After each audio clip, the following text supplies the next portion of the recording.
Wyoming Territory, autumn of 1883. The wind howled low across the rust-colored hills when the mail-order bride stepped off the stagecoach and locked eyes with the rich rancher who had dared her to do the impossible.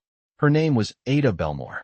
She stood tall despite the dust on her hem and the ache in her spine from the long ride west. Her gloves were worn, her hat bent from use, but her eyes held steady as they met his, green and sharp, like a pine branch in winter. He was Thomas Elwood, owner of the biggest cattle spread for 3 counties, and the man who had written her just one letter. One, short and clipped. Need a strong woman, not afraid of horses. Come if you mean to work. Room, board, pay.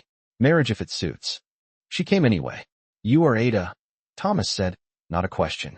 I am. She stepped down without taking his offered hand.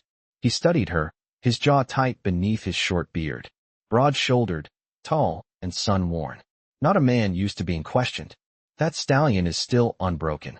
30 men have tried. None stayed on him more than 8 seconds. You still want to try? She nodded once. I will. He gave a small nod back. Then come on. They rode in silence to Elwood Ranch. The land stretched far, rimmed by cottonwoods and the distant line of the Wind River Range. Dozens of hands crossed the yard, all of them glancing her way, whispers trailing behind. A woman come to break the beast. Thomas dismounted and led her toward the stables. You will work with him. No one else goes near that horse unless you ask. You mean it? She asked. He met her eyes. I do not lie. The stallion stood in the far end stall. Coal black, eyes wild, muscles tight as wire. He reared when he saw her, slamming his hooves down hard enough to rattle the walls. Ada did not flinch. You named him? She asked. Hellfire, Thomas said. Because that is what he is. She stepped closer to the stall, slow and even. We will see. Thomas watched her, arms folded. He did not offer advice or warnings, just watched. And kept watching even after she turned her back to him, all her attention now on the horse. That night, she was given a room in the ranch house. Clean, spare, a fire already lit. She found a girl's dress folded on the dresser, no more than 8 years old. She turned and found Thomas standing in the doorway. My daughters, he said, voice low. Ruth. She and her brother were abandoned last spring. Their mother walked out, left them with me. Ada's breath caught. Where are they now? Sleeping upstairs. You will meet them in the morning. She nodded once. All right. Thomas hesitated. You do not look surprised. I have seen plenty left behind. He looked at her a long moment. You have no husband? No. Children. She shook her head. He left her then, and the door clicked gently shut behind him. The next morning, she met Ruth and Robert wide-eyed and quiet, both with dark hair and wary faces. They stared at her over breakfast until Ruth finally asked, Are you here to marry our father? Ada looked to Thomas, who said nothing. No, Ada said softly. I am here to work. Ruth considered that, then nodded. You can sit next to me. Thomas's gaze lingered on Ada for a moment longer. Then he rose and went out to the fields. By the end of the first week, Ada had not touched the stallion. She sat outside his stall, reading aloud, always at the same time each day. The horse paced at first, then began to stand still. By the 4th day, he lowered his head. Thomas came by each afternoon, leaning against the stable post, saying nothing. He watched her more than the horse.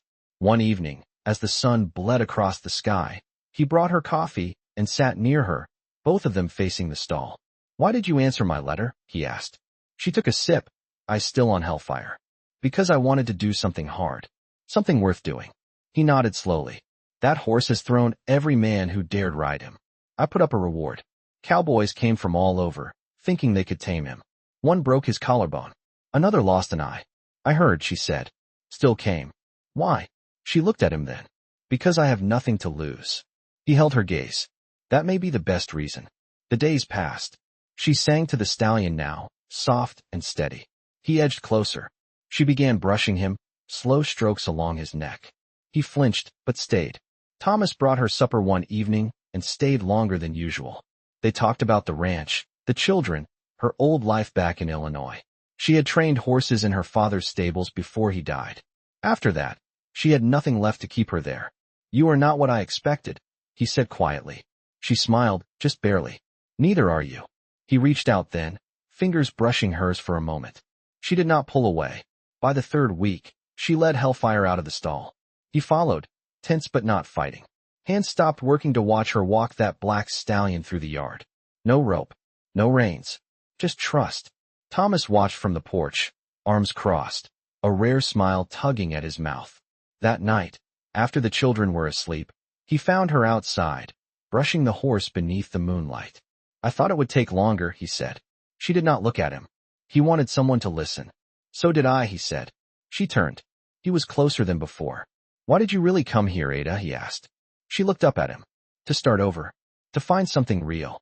He nodded, his hand sliding to hers. Would it suit you, marrying me? She searched his eyes.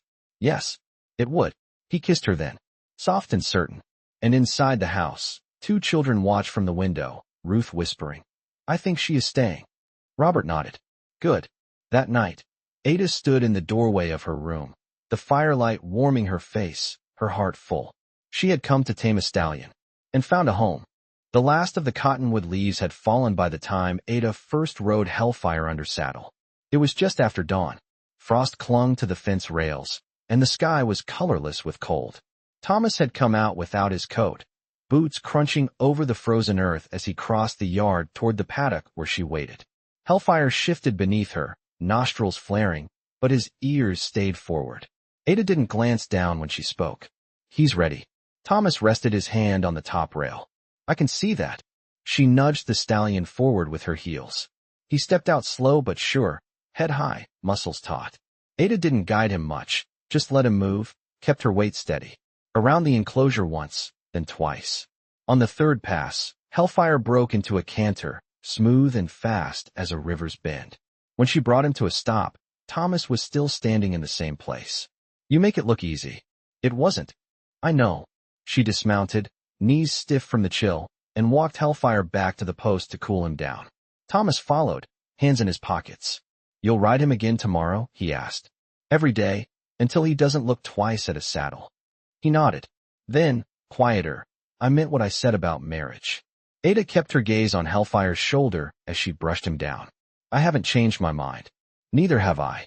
They didn't speak again until the horse was rubbed dry and turned out. Then Thomas said, You'll need a proper dress if we're to stand before the preacher. Won't fit in your daughters, she said. I can send to Fort Washakie. There's a seamstress who owes me a favor. Ada looked over at him, brow lifted. You plan this far ahead often? He shrugged. When I know what I want. That afternoon, Ruth followed Ada into the barn with a basket of apples tucked against her hip. Papa said you liked tart ones, she said, holding one out. He always keeps them for himself. Ada took it and bit in. He's learning to share. Ruth grinned. You're not like my old ma. I'm not trying to be. I know. That's why I like you. When Ada turned back to her work, she felt the girl settle beside her on the bench, small and steady.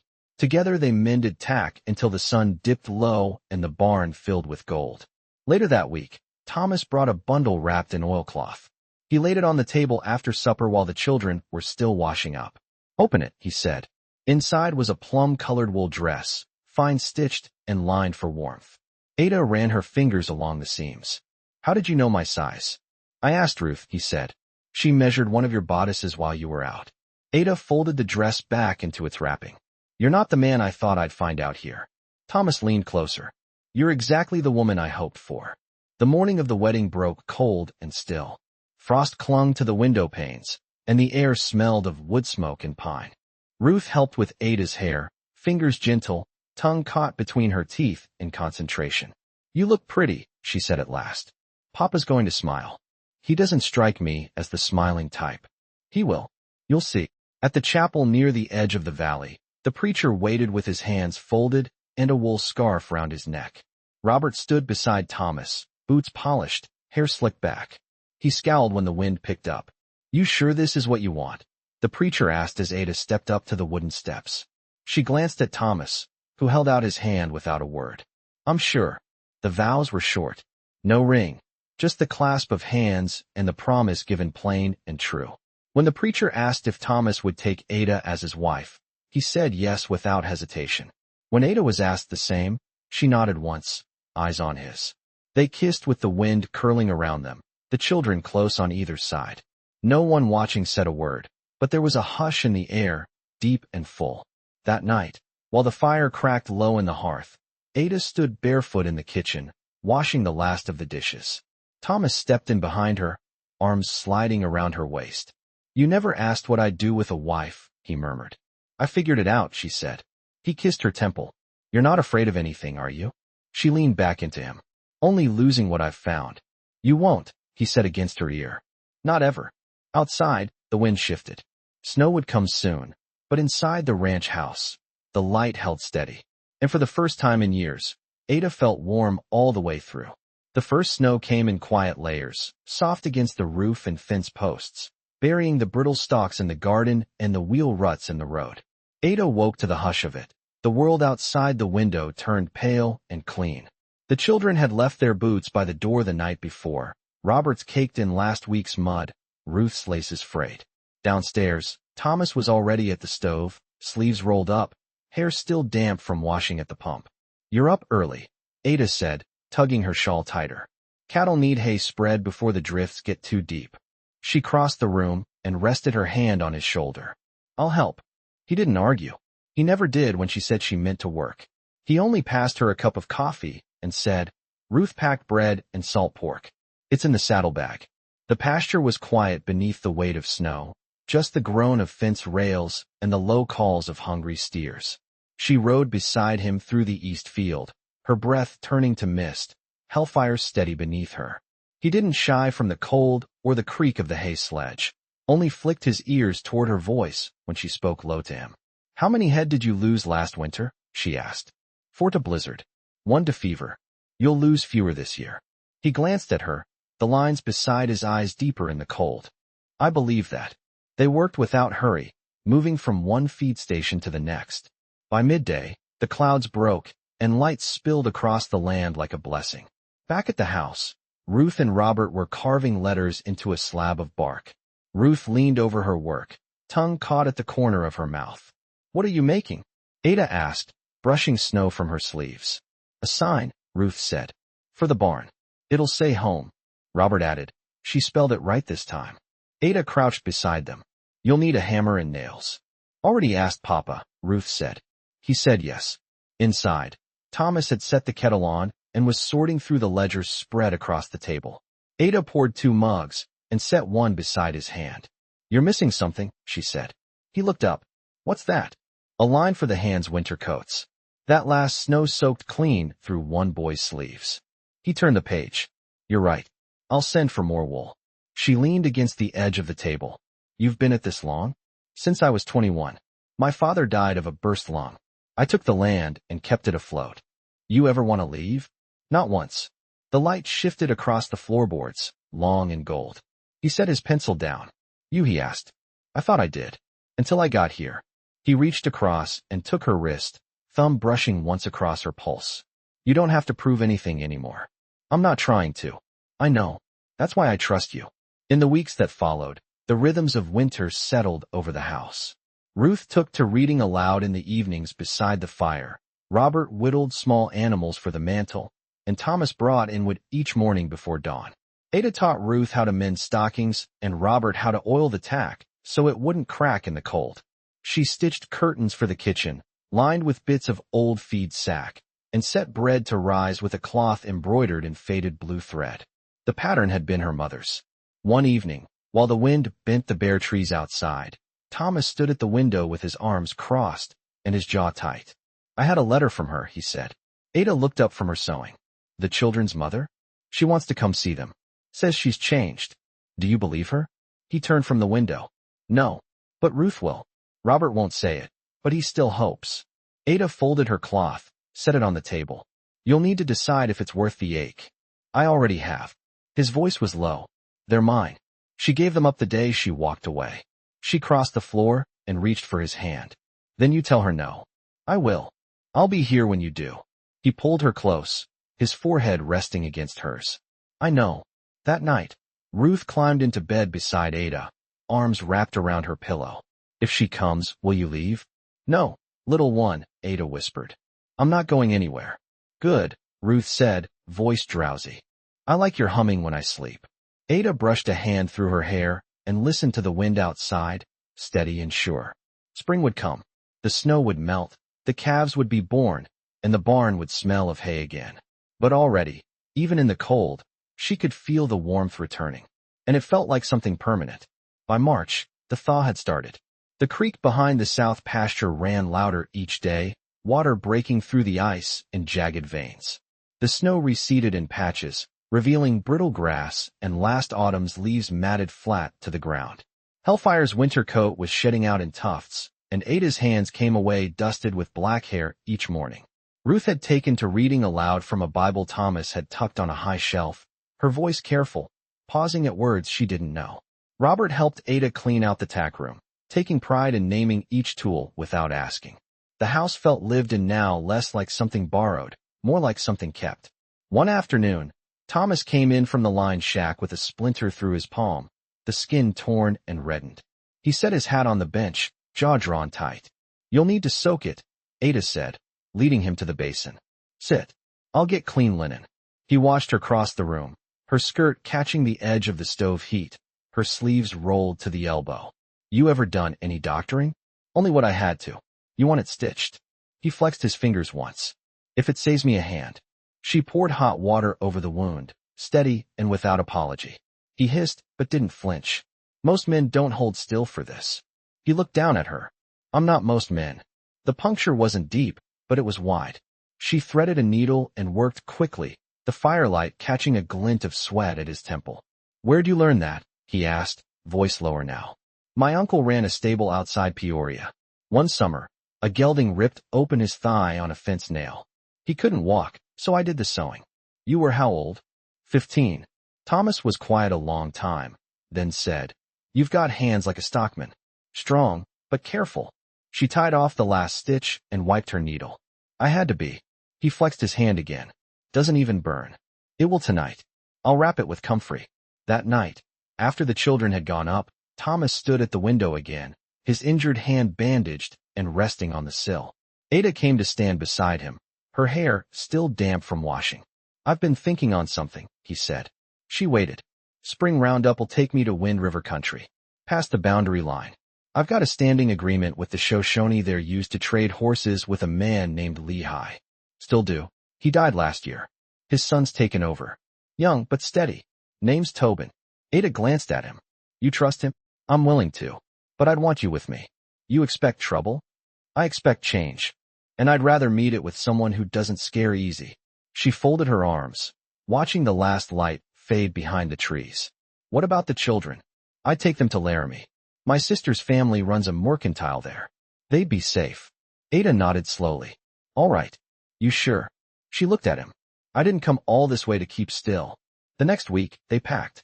Ruth slipped her carved sign into the saddlebag without a word.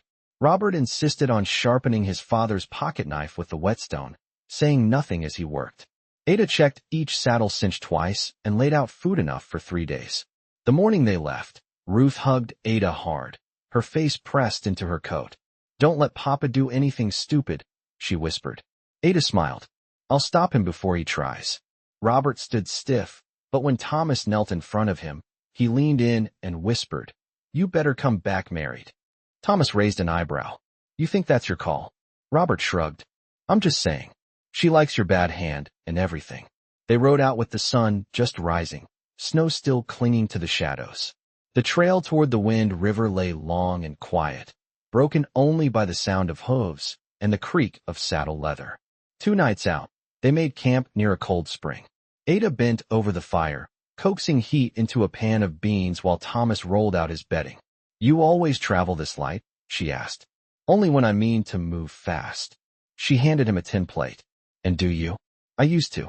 Now I think I'd rather take my time." He didn't meet her eyes when he said it, but she felt the words settle between them like something solid. The next day, they crossed into tribal land. The pines grew thicker and the snow deeper in the hollows.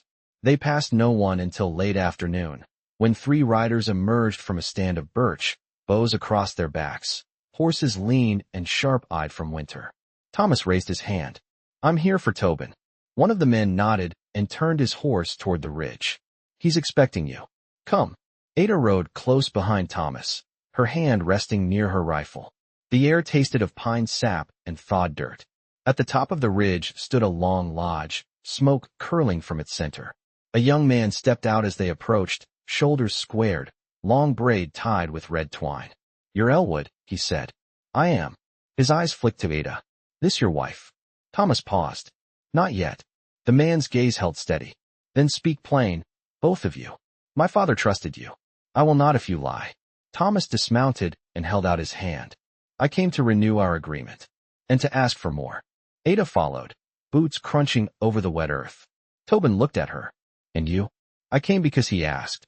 Tobin studied her for a long moment, then nodded once. "Good. Then we'll speak." Behind them, the snow began to fall again, soft and slow, like it meant to stay. Tobin led them into the lodge through a flap of heavy elk hide. Inside, the air smelled of cedar and smoke, and the walls were lined with woven blankets and dried herbs strung on rawhide cords. A woman stirred a pot over the hearth, her eyes flicking to Ada with quiet interest before returning to her work. Tobin gestured toward the furs laid out near the central fire and sat across from them. "My father kept records," he said. "He wrote that your cattle grazed fairly, that your men respected the land." Thomas nodded. "They still do." Tobin looked to Ada. "And you? What is your part here?" "I work the stock. I break horses. I've no interest in taking more than we need." The silence that followed wasn't suspicious, it was measuring. Tobin's gaze shifted to the fire, then back. "Some white men bring promises and leave with more than they came for. My father trusted only a few." Thomas rested his hands on his knees. "I came to trade horses. I'd give 5 head for one young stallion. I'll take only what can carry weight and winter lean." Tobin considered, then stood and motioned for them to follow.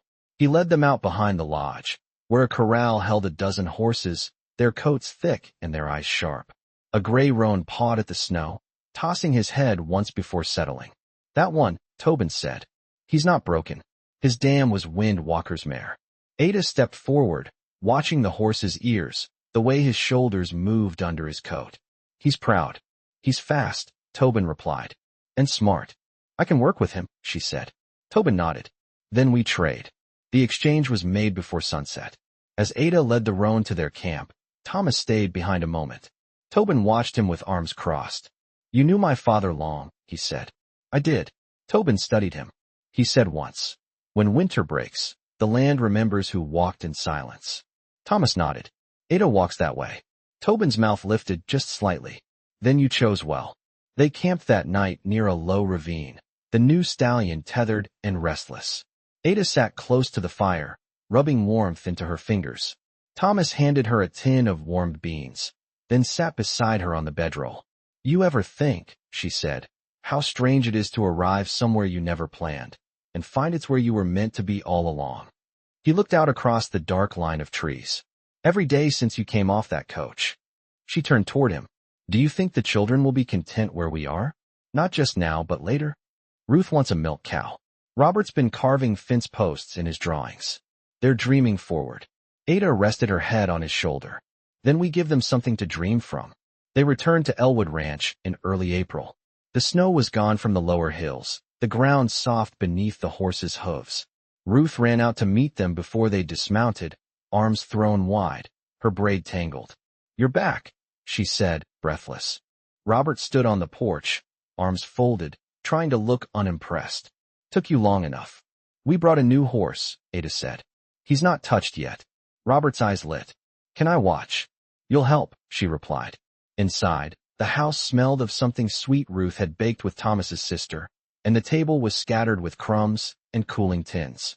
Ada washed her hands and folded the towel neatly on the rail. Thomas came up behind her, quiet but present.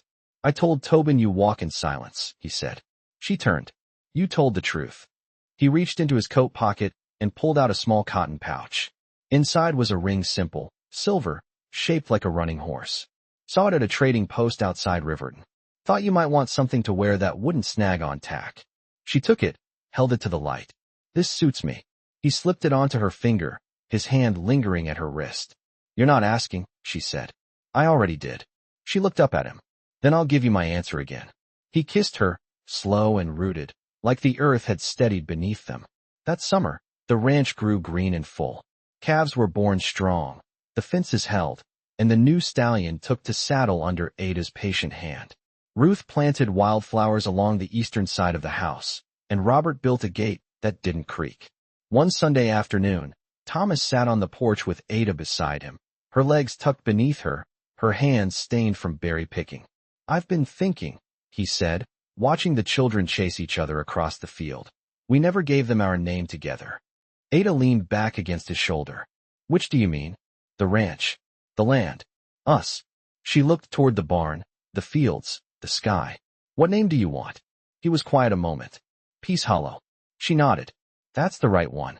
They carved it into the new sign that Robert nailed to the barn. Peace Hollow. Letters uneven, paint still wet, but bold and lasting. Years later, Ruth would tell her own children that her mother sang to wild horses and made her father smile in a way no one else ever had. Robert would take over the west pasture and teach his own son how to read the wind by how the grass bent. Ada and Thomas grew older, but never apart. And every evening, as the sun slid behind the hills and the porch turned gold, he would reach for her hand without needing to say a word.